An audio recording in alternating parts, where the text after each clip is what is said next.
How's it going, everybody? Bryan Alvarez here on Wrestling Observer Live. We are here every day, Monday through Friday, noon Pacific, 3 Eastern, Sundays, 3 Pacific, 6 Eastern, Saturday mornings with Jim Valley, Sundays, Andrew Zarian, Fridays, Sempervive and Filthy, usually. I don't know what the plan is for tomorrow, but I ain't going to be here. I have promised to take my children to the fair. That's going to be a full-day excursion. But we got a lot to get into here today. Do we ever? It is a very, very busy weekend. As noted yesterday, we were joined on the show talking this whole Capital Collision by David Finley. It is tomorrow.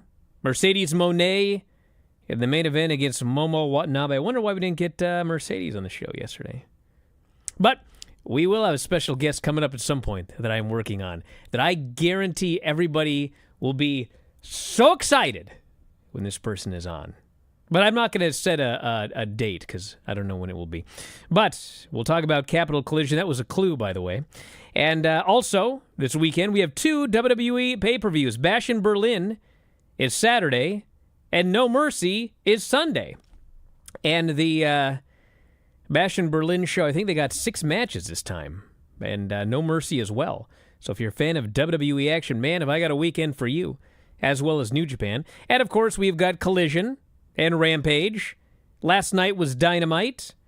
The follow-up in some ways not at all, to the All-In show, which is par for the course. We'll talk about what happened.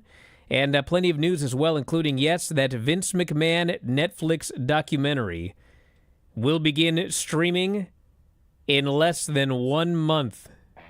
That's right. We'll talk about that and so much more. Back in a moment, Observer Live. Just a quick note before this free video. If you click like and subscribe, I'd be very thankful. Okay, can everyone hear it? Yeah.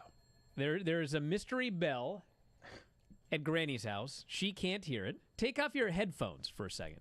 I had them on wrong anyway. Okay. I can't get them on right. What? Right, take them off and listen. You have in your elbow? Is the fan on a computer? Nothing. All right. Well, this is going to be an exciting show. Gonna have bells ringing through the whole thing, and it's every week. It's got to be me. Do you have a neighbor that's an ice cream man No, practicing out there? I got a neighbor that smokes marijuana. I'm sure you do. I guess Whatever that noise is, I mean, it's still going. Yeah, it's not going to stop, dude. Brian, do you want me to get off here and go see if open the door and see if there's anything out there? You think something's out the front door? Is he ringing the bell the entire time? No, Granny, you don't. Let me in! Let me in! It's fine. It's fine. If it's death, don't open the door. Thank you, Craig. This person thinks it's a stove timer. Have you burned the roast? No, I don't have a stove. You want me to just get off here? No. We're going to barrel through it. I'd love it. You're not even doing anything. Granny, Nick says that you've got an old-fashioned analog alarm clock in Terry's bedroom. I don't know. I got a new alarm clock, battery operated. Is that what she meant? Well, whatever it is, it's going haywire right now. Oh, it might be my alarm. You think? But it's way back in the bedroom. Don't worry about it right now. But when the show's over, you might want to go... That's what it is. Okay. Solve the mystery. Is there a reason you didn't turn it off when it started ringing? Well, I wasn't in there. I didn't. Duh. I took a nap. I took a nap and set the alarm. I thought I shut it off, but I probably didn't. No. You probably didn't. That's life. I would say with a good deal of certainty that you didn't turn it off. Brian, that's life around here. Yeah, I'm well aware. I do the show with Dave, too. Say, Hear all sorts of things in the background. did I do that? You know, Yeah, you did do that. or I thought I did that, but I didn't. in there. I wake up and I see lights on, and I say, I didn't turn those lights on. What's going on? Maybe the place is haunted. Could be. Okay. It's my brain that's haunted. Well, I hope not. Instead of suffering through the YouTube chat, Click like and subscribe.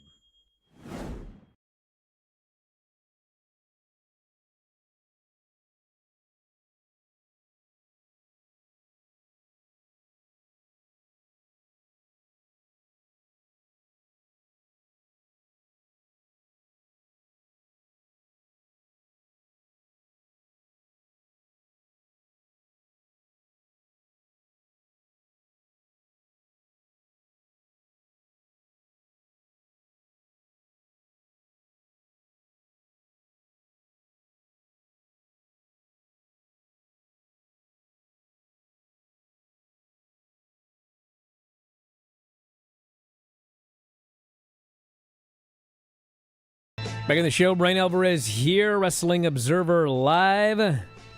Mike Sempervive, also of WrestlingObserver.com. Well, that Vince McMahon deal's coming out. It's titled Mr. McMahon. This was a Netflix documentary that started in 2020.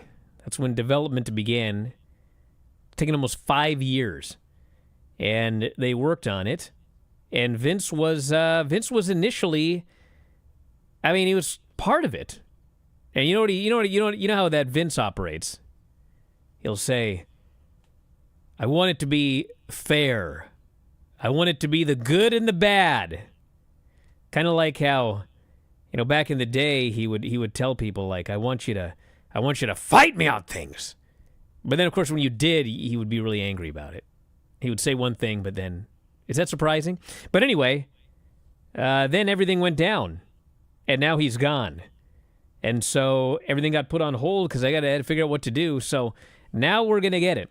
Docuseries available on Netflix Wednesday, September 25th. Evolving along the way. Oh, it sure did. 6 one-hour episodes.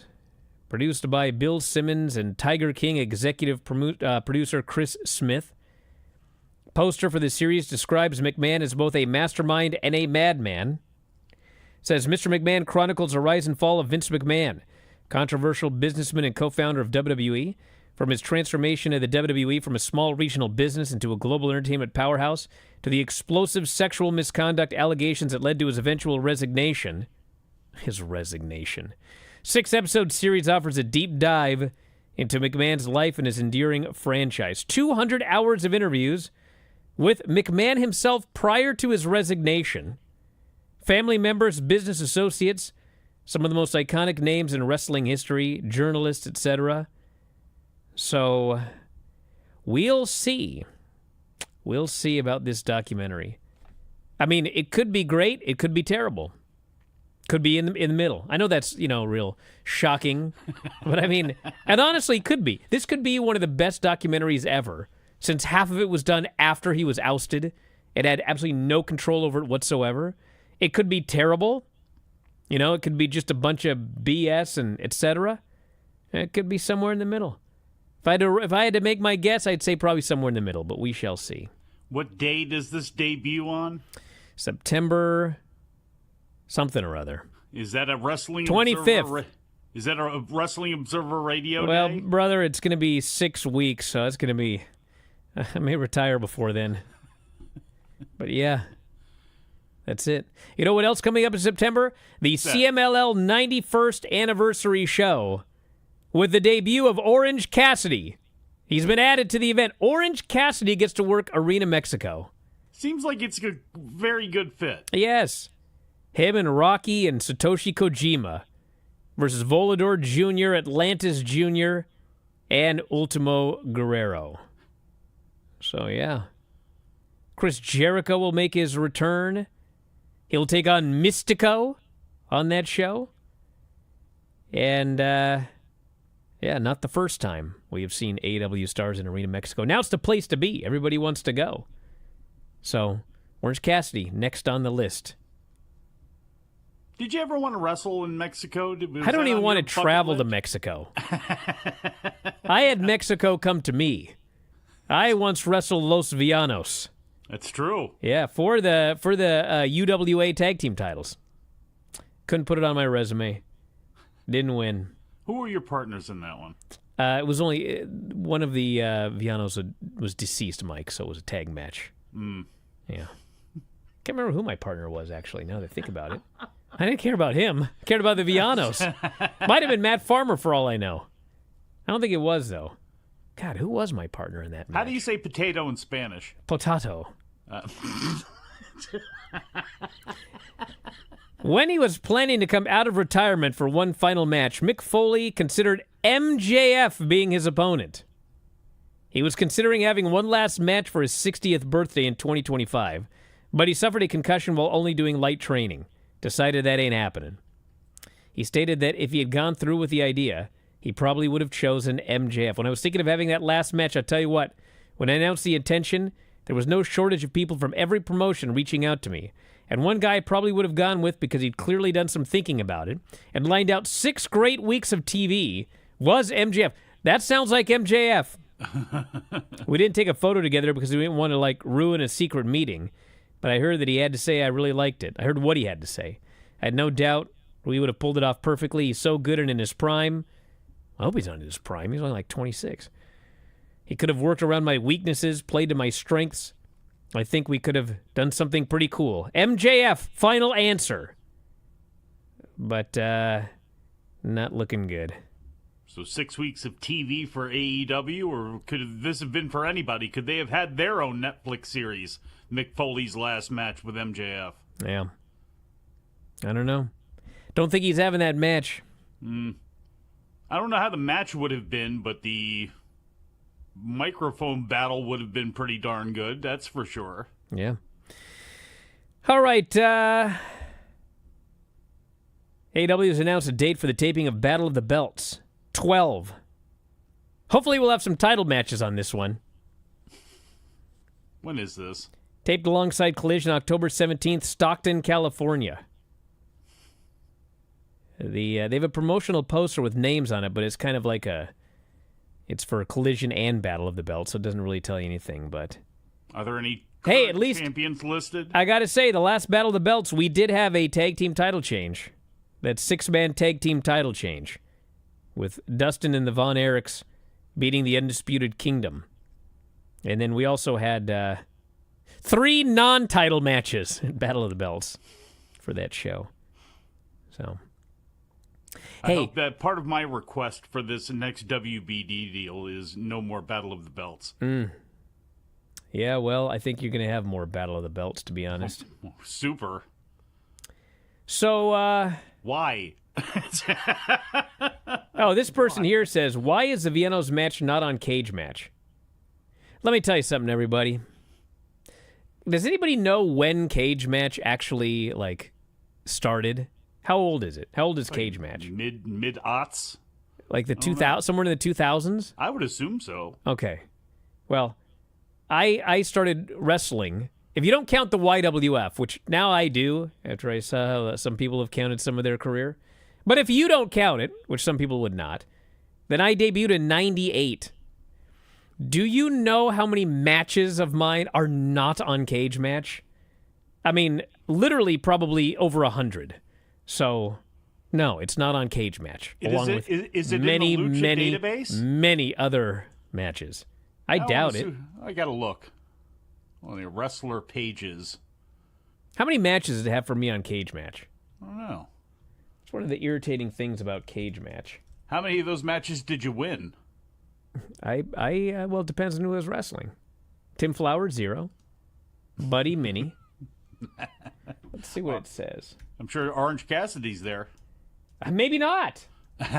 My Wikipedia has a thing about my career, and it just ends in I forget what year it was, but it doesn't have any of the stuff that I did. As soon as the site started, it ends the week that I forget the match it was.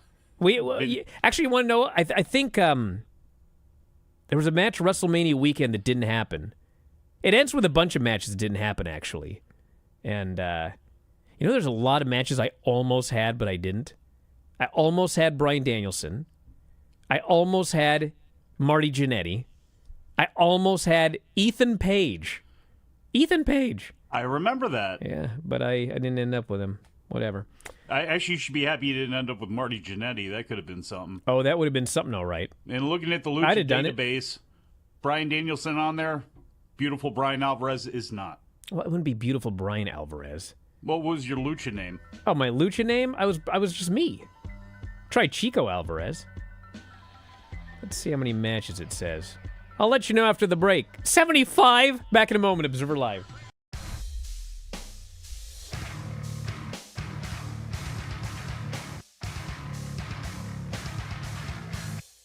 There's 1, 2. Now he's got Bryan Alvarez. He whips him into the corner hard. Adam Firestorm following up, catches a boot to the face. Bryan Alvarez with another hard shot to the head. 1, 2.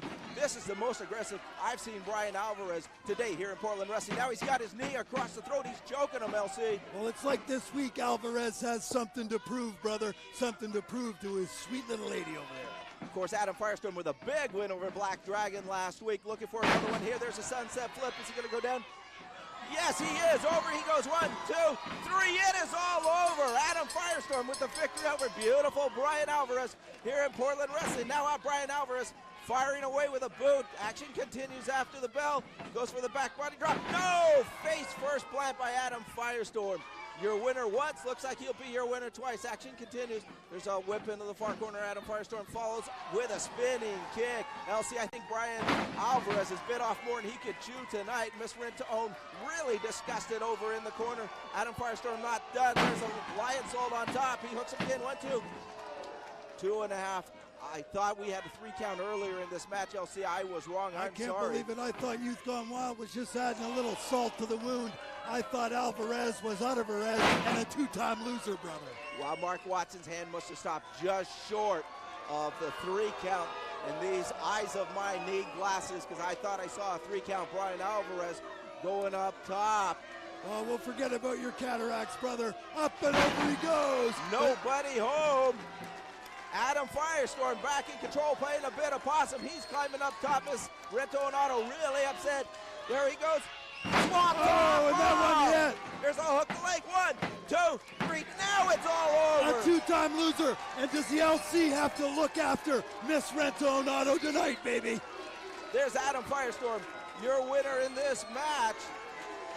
Once, twice, 3 times, it didn't matter. Bryan Alvarez not up to it. Miss Rentone absolutely disgusted with it. Mark Watson explaining to him it was a 3 count this time. No hook the leg. Fair and square, Adam Firestorm, your winner here on Portland Wrestling. Fans will be right back with after a message from our sponsors.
You know, I was happily retired, but then I just realized something. What's that? Well, my illustrious career ended March 25th, 2023. God, that was a long time ago. It was me and Tom. It says here they actually have it backwards on Cage Match, which I appreciate. My final match was a win over the Bang Bros. Someday my children will be Googling me. Mm-hmm. And that's going to be awkward. I need at least one more match for my retirement. I can't go out against the Bang Bros. That's just too awkward. We'll have to figure this out. Because I don't actually want to work. I have to be like I don't know. Well, I mean, maybe a Shi'i. I think I could I could take 50 chops and not any bumps. How hard do you want to hit? Because I don't mind being hit or hitting. I just don't want to take a Suzuki. bump. There's a big difference. You and Minoru Suzuki then would be perfect. Well, there's a problem with Suzuki, and that's you go over an entire match, and then you go out there and he does something totally different. Well, I don't want to do that. I don't want any surprises. By the way, hey, where's that Lenny counter? Can we add another one? Bryan Danielson is not retiring. He did not vacate the title on Dynamite. Yeah. It's almost like I keep telling people what's going to happen, and they don't listen to me, even though I'm virtually always right. And it's funny because, like, Lenny is always wrong, but he is such a diehard AEW fan. I've never seen anybody who so, like, expects things to happen in AEW, and they totally don't, but he's still, He just wants to prove you wrong. Well, it's never going to happen. It's never going to happen. I don't think Lenny has ever been right when I was wrong. Not one single time, I don't think. Not once. Bryan Danielson proclaimed he is going home, but not Bryan yet. Alvarez statement I have ever heard in my entire life. You've never been right when I've been wrong. No, there's never been something that we like, I think this is going to happen, and he thinks this is going to happen, and he's right and I'm wrong. I don't think that's ever happened. Ever. It's incredible, actually. So anyway, Danielson says he'll retire later. He's going to defend his title. He's going to put his all into it, and we'll see how long he goes. So, anyone want to, I mean, it's not going to be all out. Do we want to make that bet next? He's not losing the title to Jungle Boy.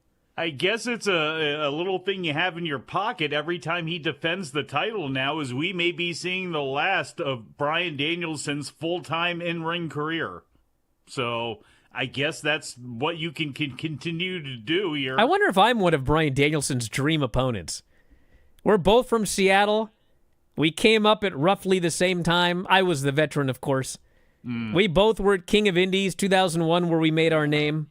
Both work for the new revamped Portland Wrestling. And are in the intro. It's crazy. It's crazy, the similarities between the two of us.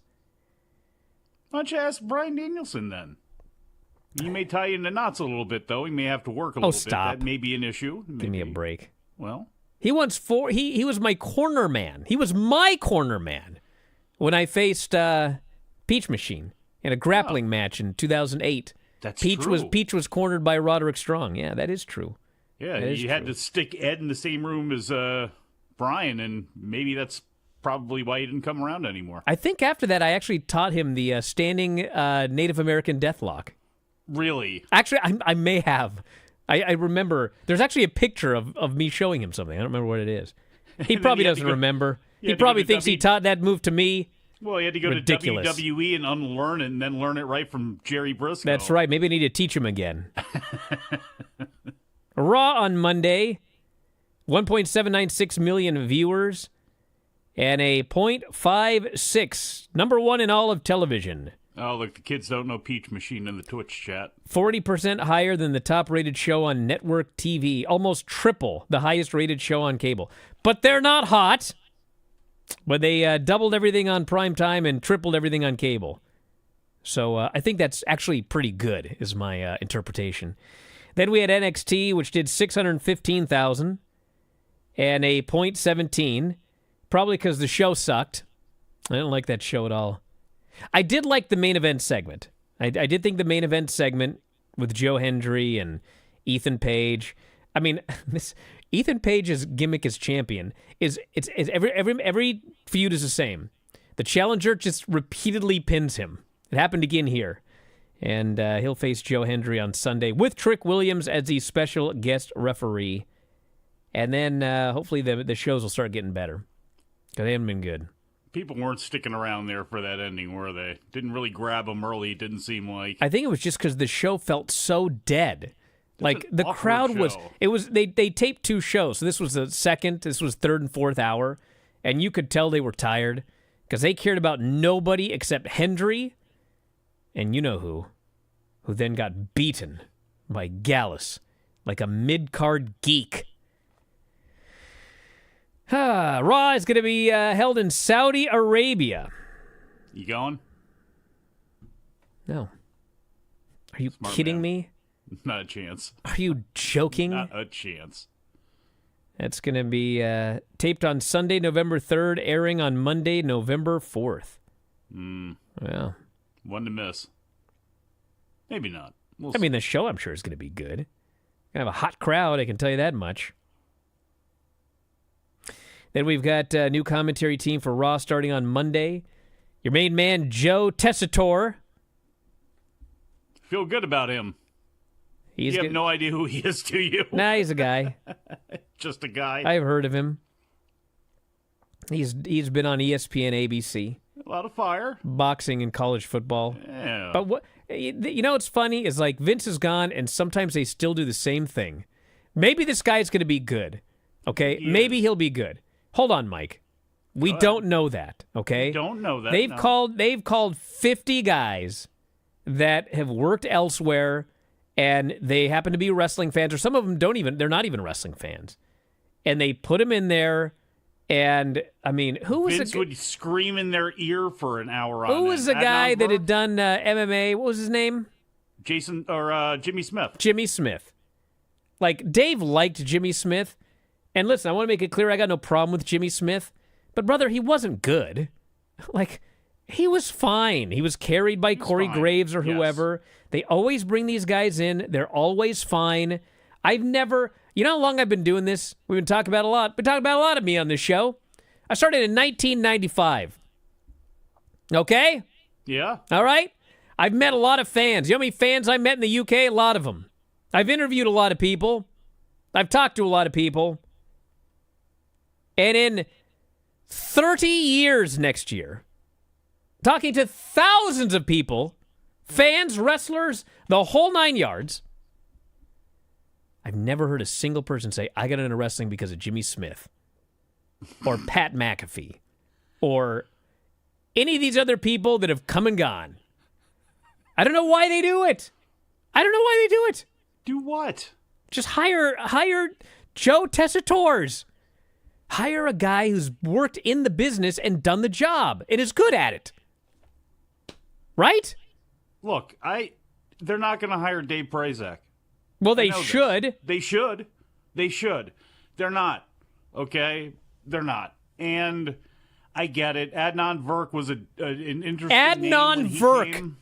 How did that experiment go? It didn't go well. But Joe Tessitore is a guy who is familiar with professional wrestling. Somebody make me a list of all the guys like this they've hired. Go ahead. Did grow up watching professional wrestling. Everybody grew up watching professional wrestling. There are a lot, but he does a lot of production. He's done a lot. He's done a lot of things where I think he's going to be an overall good addition. Plus, the Irish guy, what's his name? Just got fired. He was a good backstage guy. They just should never have made him play That's my point, Mike. This guy here, Lenny of all people. I'm worried because it's Lenny telling me this. He goes, Joe is really good. That means that Joe must be terrible. But anyway, Lenny says he's really good. Listen. I don't care if somebody was really good in what they're doing outside of wrestling. Do you understand? Like, who's... But you're acting like Pat McAfee is some sort of failure. Like I'm not saying he's a failure, but is he great at his job? Look, I think Pat McAfee, his fine being carried. Job of hosting College Game Day, I think he sucks. Mike Adamle. He's overbearing. I think he's ridiculous. With that said... I love his energy. I think he's great at doing something. You know what that something is? His own show and actually being the play-by-play guy on Raw. And it's too early to say if some kid goes, yeah, I got into wrestling because of Pat McAfee. Was an I doubt that'll wrestler. ever happen. But no guy ever said I got into wrestling because Bobby and Gorilla had the best banter either. I mean, I did. That's how I got into wrestling. Actually, captivated by that show. That and Dino Bravo matches. It wasn't Dino Bravo, brother. It was the opponents of Dino Bravo in the Earthquake. Anyway, I hope he does a good job. I hope he buries you unmercifully, and you didn't even know. For what? For saying that he's some bum. I didn't say he was a bum. Insane. I said, why do they always hire people that have never done the job before? But Brian, they have put people also in that position and run them out of that position who might have been good or who have been good in other places. Like at Taz, they put Renee Paquette in that spot and then treated her like garbage, and then she was out of there. You're missing my point. That was the old era. I understand they did stupid all stuff. These other guys now we're in a new era. But Brian, every guy you mentioned came in the old era. Kevin Patrick, Adnan Virk, all those guys, Mike Adamle, they were all part of that old regime as well. And now there's a new regime, and we're back to hiring an ESPN, ABC guy who's never called wrestling in his life to be the lead announcer of a professional wrestling show. That's freaking weird, dude. Back in a moment, Observer Live.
I'm moving on.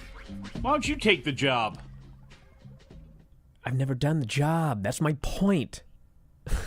That's my point. You know who was actually good at the job was Mick Foley, except for Vince yelling at him all the time. Well, Vince is gone. Mick Foley's got nothing to do.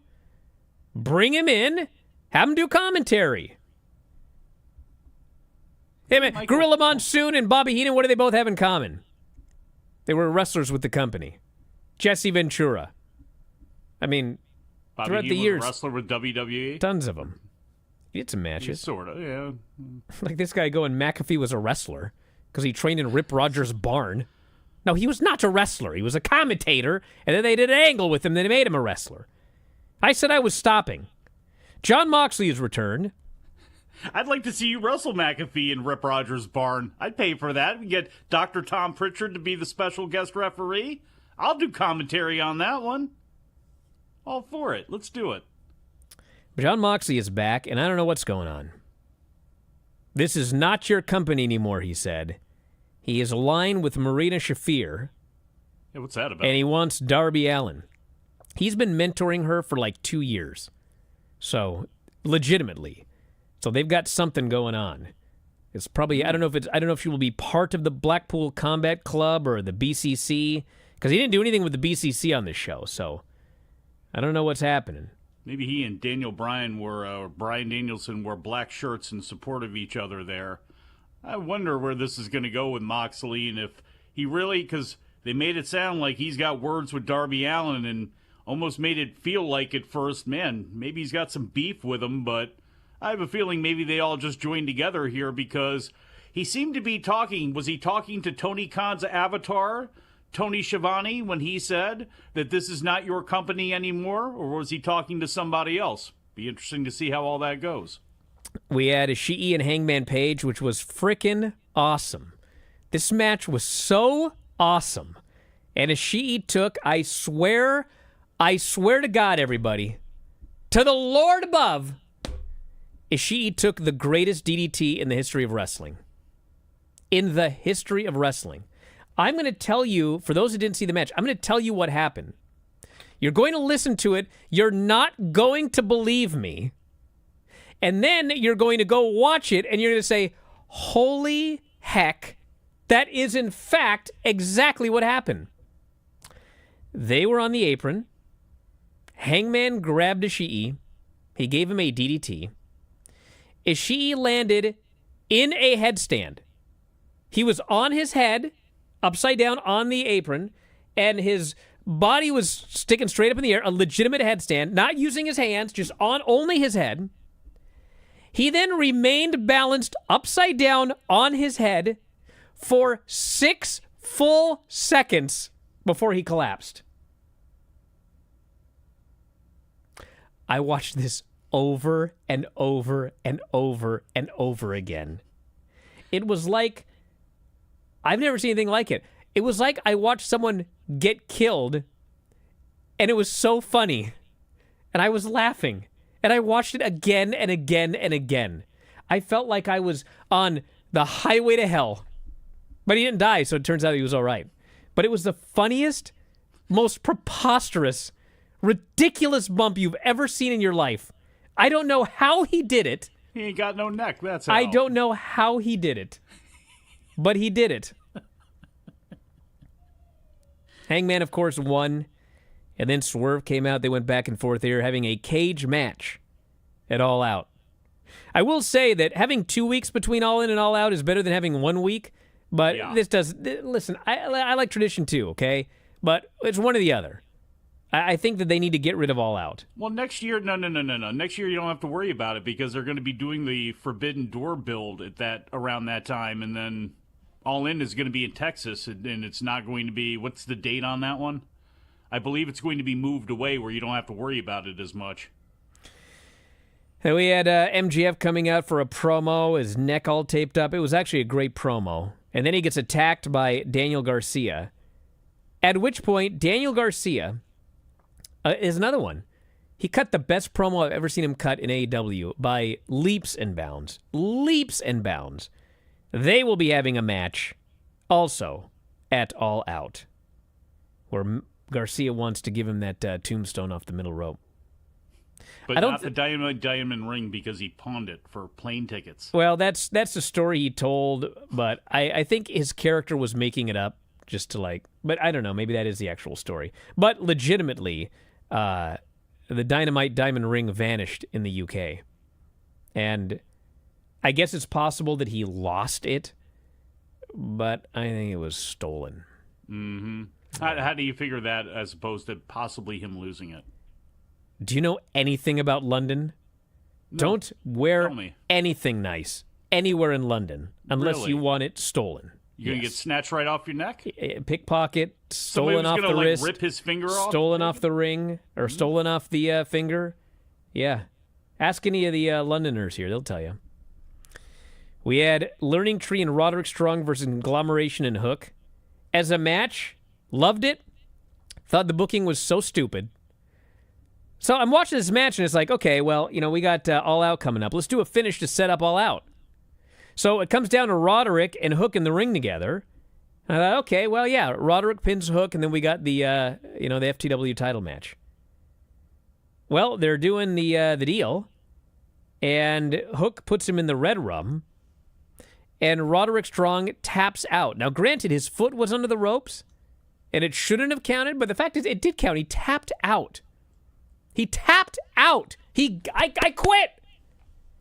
Then he attacks him afterwards, and they set up the match for All Out. He's getting a championship match based on submitting to the champion. Okay. Whatever. It doesn't matter if his foot was under the rope, you geek. At best, that means that, he shouldn't have been pinned or submitted, but he gave up. Yeah. That's stupid. Yeah. Well, Now, if he would have pinned Hook, fine. That sets up a title match. handful of trunks, maybe his feet on the ropes, something like that, maybe. We had another thing I didn't like. And that was the Mercedes. She's having a victory party, but it's backstage just her and Camille. She's all by herself celebrating alone. And then Private Party comes up, and, Zay starts hitting on her. And then Okada comes up, and he's smitten with Mercedes, and he does a dance with her and everything. And I'm just like, this is one of those social media things. What is happening here? What? I think there was something on social media where, Okada was smitten with Mercedes. He's in love with her or something like that. But what? I cannot wait until Samoa Joe comes back and dresses up Okada just like Okado to his Green Hornet like they were in TNA Impact, because it's about the same thing. I don't care what anybody says. Oh, apparently there was a segment on TV quickly a few weeks back. Wow. Why does Okada love Mercedes? Why is Okada a heel? I mean, I swear to God, I've never in my life... Listen, there's a lot of heels that people like, okay? But even heels that people like, you'll still find a few people booing them. There isn't a living being on Earth that has booed Okada one time in this company. Why is he a heel? Nobody? Okay. I'm trying to figure out why he likes Bizich so much. Then we had Shivani interviewing Mariah May, which was a segment. She showed off her belt and left. I cannot say that I was blown away by this follow-up to her beating Toni Storm in Wembley. Didn't sound like the crowd was either, but that was pretty much the crowd all night. I explained this, they don't care about Mariah unless she is linked to Toni. That is a problem. So, we'll see what happens. Do you think she wrestles in lingerie too, or just threatens to expose it? Highly during all of her unlikely. interviews? Highly unlikely. Why, Toni kind of did. And we had Ricochet and Kyle Fletcher, which was, this was exactly what I thought it was going to be, and is exactly what it was. It was Kyle Fletcher put in there to have a banger and then lose again, which he did. And, man, Ricochet was gassed by the end of this match. He is, I was howling. Because I'm watching the match, and, I can see, he's doing all of his stuff. He's determined to have an old-school Ricochet match, a Ricochet on the Indies type match. But, he's doing so much stuff, and they're going so fast, and I don't know when the last time he wrestled was. I guess, actually, you know what? Let's find out. It's the last time he had a match. I'd say late June, something like that, but probably certainly don't remember it being to that kind of physicality for that long. He had a bunch of speed matches on the way out, did he not? Let's see. Okay, the last time he had a match prior to the Gauntlet, which he was only in for a second, was a speed match, which was only 4 minutes, and that was June 7th. So it's been 2 months since he had a match. And anyway, you can just near the end of the match, you can see him taking these big, deep breaths. But he's going to keep going. He's going to go till the end, and he finally gets that pinfall, and then he collapsed, and he laid on his back. And he just laid there and breathed and laid there. And the ref comes in, he helps him sit up. And I'm like, man, this guy gave it his all. I'm not even saying anything bad, but man, he gave it his all. And then out comes Will Ospreay, but he's immediately killed by Pac. It is Pac and Ospreay at All Out. And then the main event was the Bryan Danielson segment where, yes, he revealed he is not quitting. He's going to keep going. How about that? He issued an open challenge, first come, first served. And by the way, people aren't going to like this, but this was stupid. Because nobody knew what Bryan Danielson was going to say. Well, I did, but nobody knew that he was going to issue an open challenge. First come, first served. But somehow, Ricochet had a pre-taped video that aired on the screen addressing Bryan Danielson's statement, accepting the challenge. I'm sorry, Jack Perry.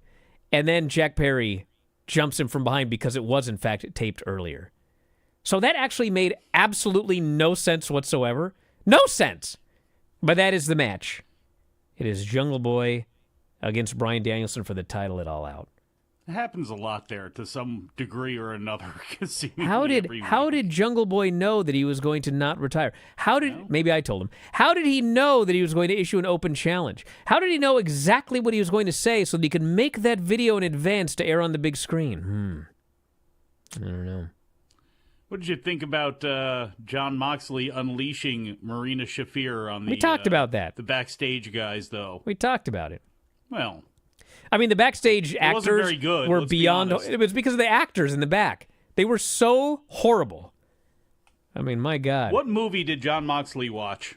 I actually know the movie you watched. What is it? Because there's going to be things that are going to have to be explained if this is going to be one of those we're taking it from legitimate movies and weaving it into wrestling, because Romper don't see that many Stomper, movies. Australian cult classic, 1992. He was Romper playing Russell Stomper. Crowe in what he was doing. All right. Not making this up. Yep. That's a scoop for you. Maybe with Punk on now, we can go back to some of the Rocky storylines because, most people have seen Rocky. Obviously, Punk has it, and of course you haven't, but... Yeah. I knew Lenny would explain that it made sense. Back in a moment, Observer Live!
Back on the show, Bryan Alvarez here, Wrestling Observer Live. Mike Sempervive, also of WrestlingObserver.com. Why do I have to explain that a pre-taped promo... Never mind. I know. You know what I got coming up tonight? The Bryan and Vinny God. Show. With Oh. special guest Lisa, who was there in the UK. Is she taking over for Vinny? Is Vinny No, back? Vinny's back. Okay. Yep, me and Vinny and Lisa will be talking some memories from London, as well as this week's AEW Dynamite and NXT. Was Lisa one of these drunk people that close talked to you? No. Okay, with the hot breath and whatnot? No. She was very professional. The rest of these. You drink any at all over there? Do you have any I Guinness drink or every anything? day. That should Did you? tell you something about my trip to London. Ciders, Every beers, what were you day. drinking? Hard Yeah. liquor. Hard liquor? Yeah. Vodka? But I'm back on the wagon now. Dried out?